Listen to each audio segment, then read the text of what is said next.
Hello guys, it's me again, Tony, Marketing Manager at Inchoo.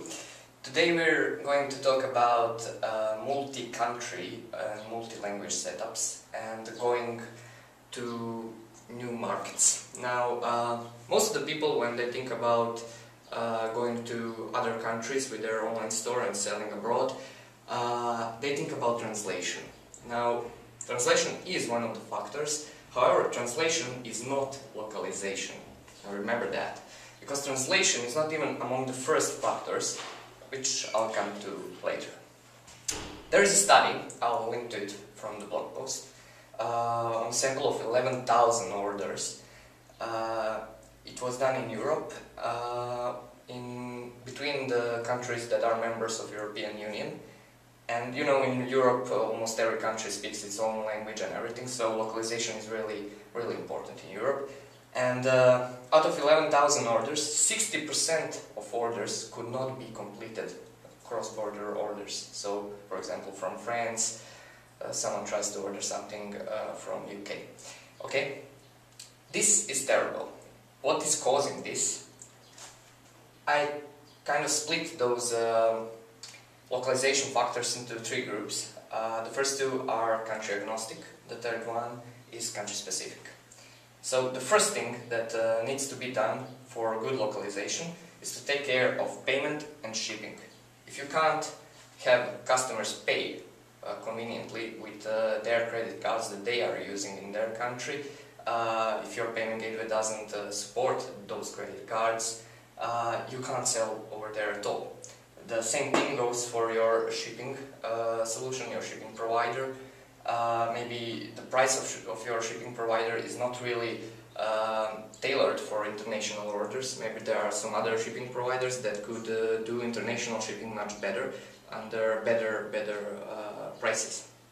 Okay, so first thing you need to solve is make sure that your payment gateway supports the most common ways of paying in the country you're going to operate, and that you can ship effectively, cost effectively, and time effectively to those countries. So that's the first. There's no translation in the first one. In the second one comes language and currency. So having prices in local currency makes it easier for customers to actually understand how expensive the product is. And here comes the translation. Translation is not even necessary for operating in another country. It is cool, it's good for SEO and things like that, for maybe someone that doesn't really speak that language, but it's not really in the top of your worries. Okay, so those are country agnostic. It doesn't matter where you're going to go outside, these are the things that you have to worry about.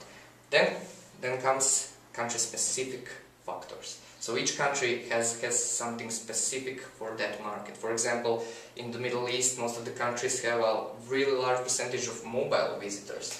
Maybe in your country where you are now, maybe that percentage is 20 or 30% of your visitors mobile. Over there it could be even 80%. That's huge. You need to have a mobile website for them. Okay, then you have to take care of local laws. There are all kinds of laws. For example, there's a cookie law in Europe. You really need to look into that if you're going to ship to Europe or operate in Europe. That there are all kinds of laws about, for example, in Germany they started with this new law that requires your checkout to look in a certain way and follow certain steps. There's a law about that. You need to do that. So when you come to country specifics, the best way would be to have someone local to that country to consult you about those stuff, or have someone who really works in those markets a lot. So a consultant is pretty necessary if you're going to go international.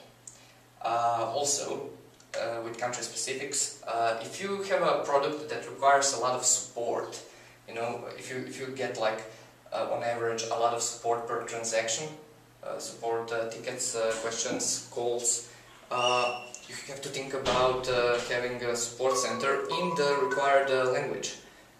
So either you can have local call center or something like that. You need to explore options, see for each country if you can outsource that or you have to keep it in-house.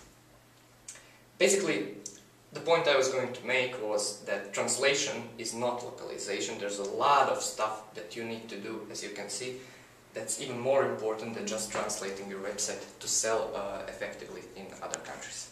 I hope this was useful, and see you next time.